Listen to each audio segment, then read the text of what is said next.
Here's our Buoy 10 update for August 14th. We'll get into the port right away, and then we're going to start breaking down our gear a little bit because there's really not much to say for the report. Basically what happened today is the same that is what has happened the last few days. It's been an early morning bite, which we typically see like maybe for spring Chinook or summer Chinook up around Bonneville. But man, for whatever reason this year, regardless of tides, just in the last 4 or 5 days, we conjectured that it was an early morning bite because it was smaller tides, and that's when the most amount of flow was occurring, so that's when they were snapping. But even today, it seemed as though even at slack tide, the first few hours of daylight, the bite was best, and either got them or you didn't. And then after about 8:30, 9 o'clock, everyone was just scrambling around searching. So whether you were fishing the Oregon side, Washington side, the Red Can line, Chinook, Ilwaco, Checkerboard, it really didn't seem to matter where you were, just when you were out there and in front of fish. So if you are going out there tomorrow, my plan started at 5 o'clock in the morning. We're going to get started really early and try and get on top of these fish for 2 reasons. One, because that's when they seem to be biting, and 2, because the wind has been cooking out here. It's been just really, really windy in the afternoons, and with an outgoing tide in the afternoon as well, it lumps up. Out there right now are 4 to 5 foot wind waves right outside the entrance here to West Mooring Basin. Not very safe. But what we're going to do here right now is break down our gear. Been getting a few requests on how to rig up our anchovy, so we're going to talk about that too. So let's get to it. First and foremost, let's see if I can get this done here, is the rod. So down here, I'm using my Lamb glass rod. See if I can show that there. There it is.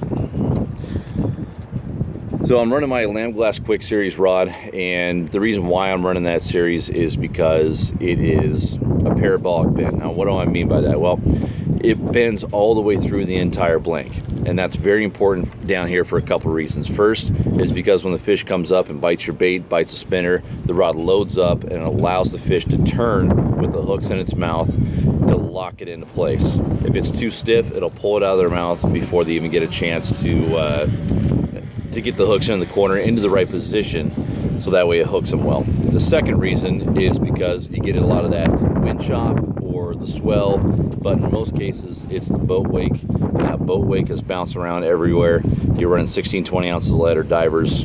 Having that rod load and recoil is very helpful because it keeps your gear in that specific spot in the water column, and it's not bouncing all over the place. So it helps keep your gear fishing and without it getting tangled.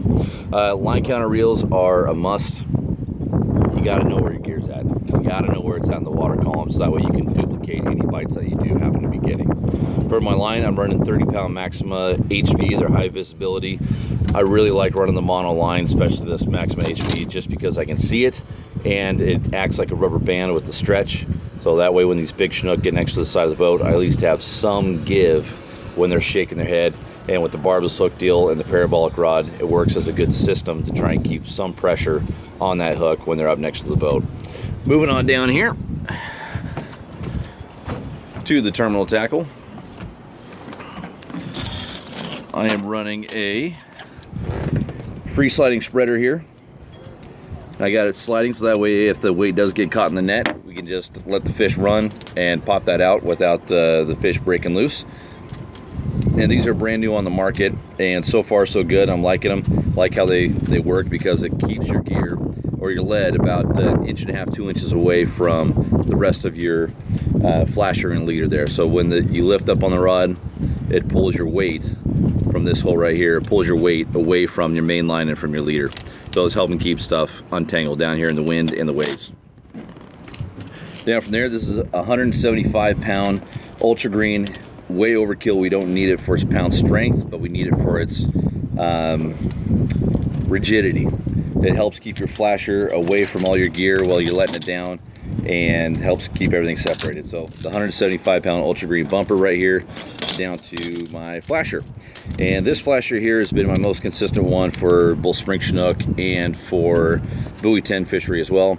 And this one here, I believe it's a Sportco custom, but it's that fisheye pink up front, a little bit of UV, and then a chartreuse blade itself. The flasher plastic is chartreuse, and then it had some UV moon jelly on the back, but I took that off. It's my own personal opinion. I like to avoid the UV when it's high sun like that right there.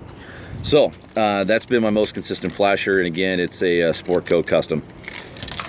But what I have been doing down here is actually, trying to have the exact right flasher is impossible. So I have been getting a bunch of flasher blanks in the clear, orange, and chartreuse, and then just have a bunch of tape on hand.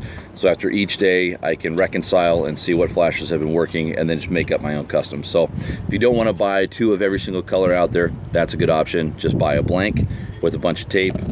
And YBC has the pre-cut tape that will fit exactly onto their flasher blank. So it's a good way to go. On down to my leader. These fish are not line shy. 40-pound ultra green on the leader. And the length on that is usually about 4 feet. And here is my hook setup. This is 2 3/0 hooks, single point. And then down below that is a size 3 treble. Now there's a few different ways you can rig up your anchovy on this, or with just 2 hooks alone. And I'm gonna show that here right now. See if I can find a way to do that. Prop it up right here, maybe. Oh, that sun's gonna be too bright. Let me swing it around the other side here, and we'll show it that way. There we go, right there.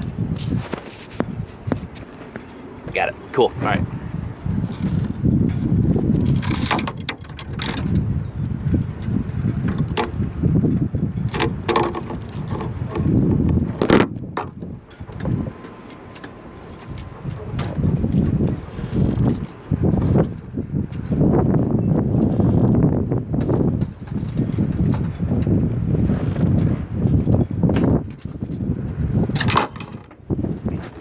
Sorry, dangle. Got it. We're good. It was a lug nut.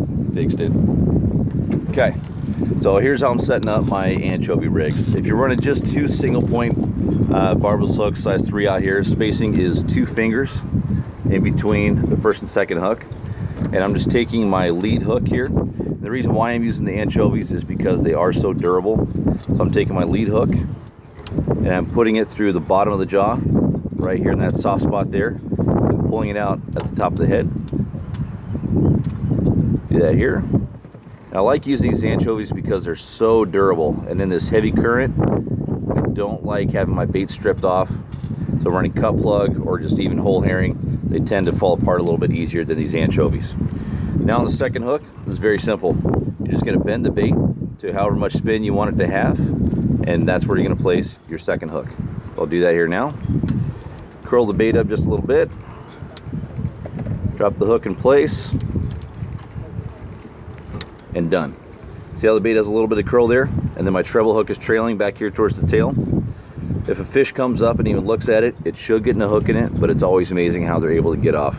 So whether you're using just the 2 3/0 single point hooks there, and just 1 through the head, 1 through the side of the body, or if you're running a treble or a single trailer, that is the way to do it. Again, 2 finger spacing. For my baits, even though I am using fresh anchovies, I am putting some brine on them. Let's see if I got, there's a bottle right there.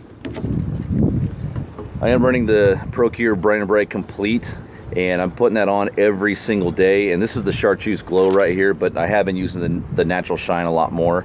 And what I'm doing is I'm getting my fresh bait, putting it into a tub, taking the Brine and Bright Complete, and just dump it over top. And this stuff here in this bottle will cure up about 5 or 6 trays. There's plenty in here to last you 2-3 days. So that's what I've been running for my bait, for my gear, for my setup. It's a little bit brief, but it's already a 9-minute video. That takes a long time to upload. So if you guys got any questions, fire away. I'll make sure to answer them where I can. Whether you're running bait like this on the back end, or a spinner, your flasher colors, whatever questions you guys have, just let me know and we'll try and get them answered. All right, guys, hopefully we'll find a few fish tomorrow. Hopefully they'll bite all day. Not worried about finding them. There's plenty of fish out there. We just want them to bite all day. You can find 1 or 2 throughout the middle of the day, but it seems like that first light bite is when they've been grabbing best. And that's what we're gonna do tomorrow. 5 a.m. start, and I will see you tomorrow, hopefully, with all of our Chinook. All right, later.